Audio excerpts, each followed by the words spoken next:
Man, y'all was like mad. One of my girls is on the video. Y'all always like, Karceno, where the women at?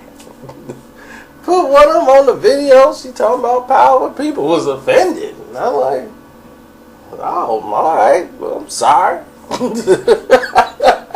See what happened when you bring women involved in this situation? Oh, man. Y'all kill me.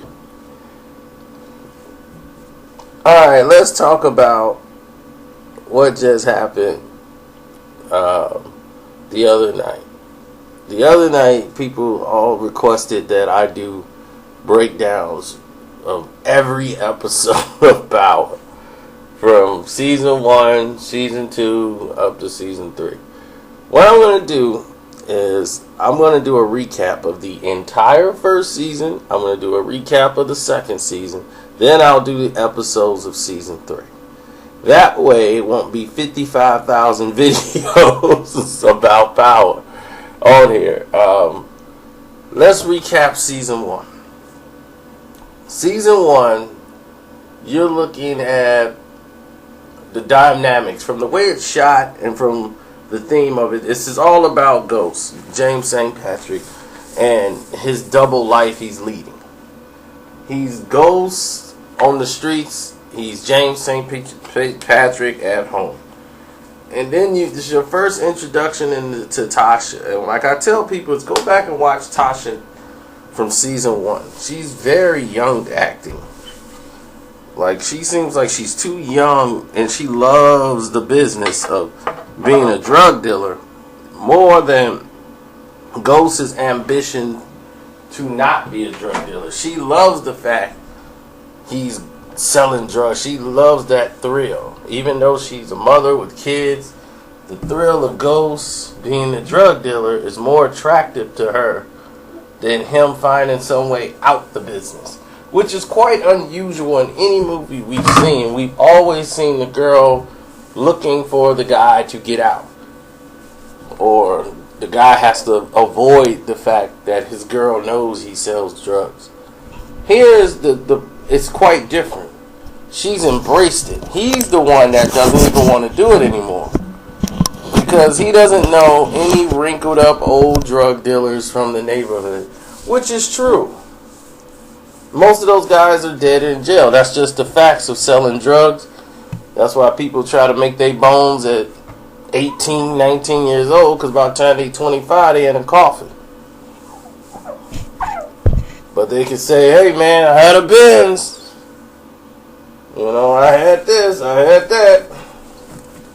Or they in jail for the rest of their life, or in witness protection.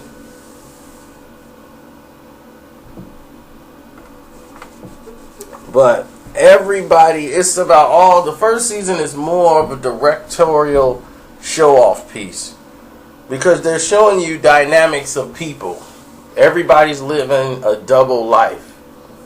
Even Tasha's living a double life from her best friend, which is the secret she got to hold from her. She's got to be the loving mother, then she's got to be the wife, Tasha.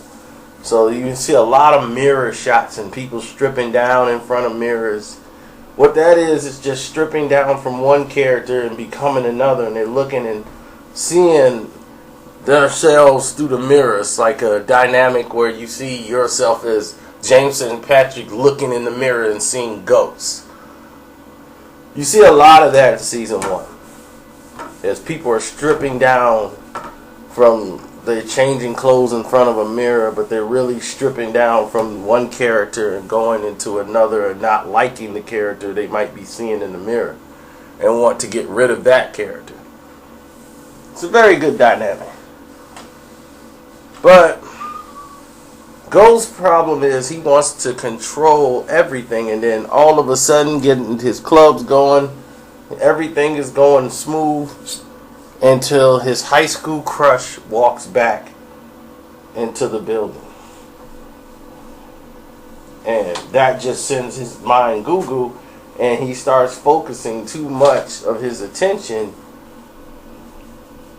on Angela. his former first love that he thought he would never see again, and he became the boy in high school all over again. Now his right-hand man, who is Tommy, he's a street soldier, a high-ranking street soldier, who got many of small soldiers under his wing. But the thing with Tommy is, he loves being a street soldier.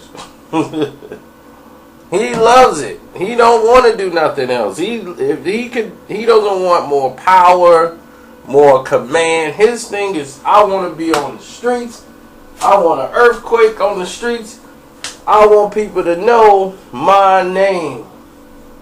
They're going to fear me. I want to run, and we're going to be the biggest drug dealers in the world till we die. We in this for life. You know, and this is Tommy's life. Wife and kids, that's not his identity. He doesn't really want that. His apartment isn't set up for that. You know. And then the dynamic of Kanan is introduced. And Kanan is a guy who's in jail. He kind of feels like nobody's looking out for him on the outside, you know. And he used to run everything. He taught them everything. But it's quite obvious that they're running the business now because Kanan's not around. So when you first start watching season 1, you're under the impression that Kanan and Ghost are very good friends, and he's running the business while Kanan is away. But Kanan taught them everything they knew, and now they're in control of the business, and Kanan is probably going somewhere for a very long time. But he's somebody that's wise, like the old owl, they can lean to for advice if they need it. But as the season plays out, you're starting to see a dynamic or change within Kanan. As you find out, somebody's hitting Ghost's distributors or his soldiers out on the streets, and they know in their drop spots and everything, and they can't find out who this shooter or killer is, and it seems to be a female. They go from assumption to assumption to assumption to find out that Kanan is the one that's behind all the hits. They don't know it yet, but we learn as the public that Kanan is the guy, and he's coming to reclaim what's rightfully his, that he feels. Now, Sean, his son, works with Ghost. So he wants his son to spy on him.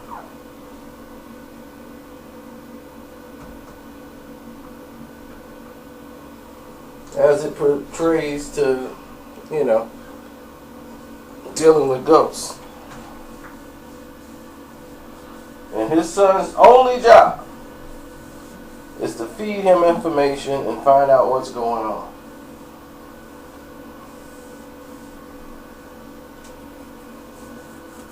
And at the end of season 1, you see Ghost get spiraled out of control.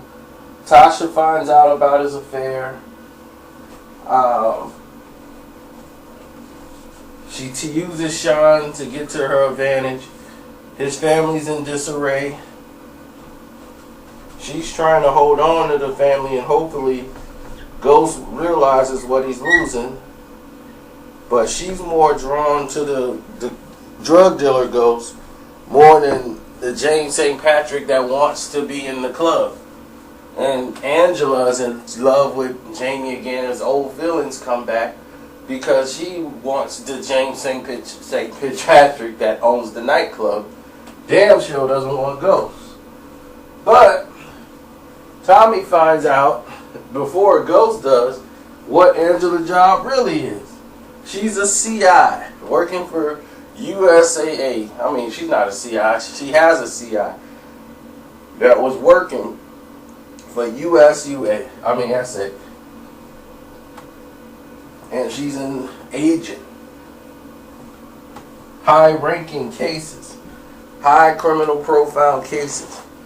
So now she has to find out what in the world she's going to do. Well, Tommy's got to figure out what he's going to do Is Ghost involved? How much does Ghost know? Are they trying to set him up? All of these dynamics are taking place now. And we got to enter season 2, where Angela still doesn't know what Ghost truly does, or James St. Patrick, and what, James St. Patrick don't know about Angela. He doesn't know she's an agent. So you're going into season 2, all things will possibly be revealed. But the nightclub, there's a shooting in the club. Ghost and James St. Patrick, is in jeopardy of losing that club. And that's how season 1 ends.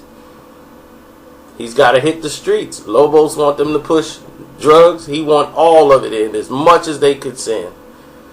Because now he needs the money. He's going to need the revenue. So, we move on.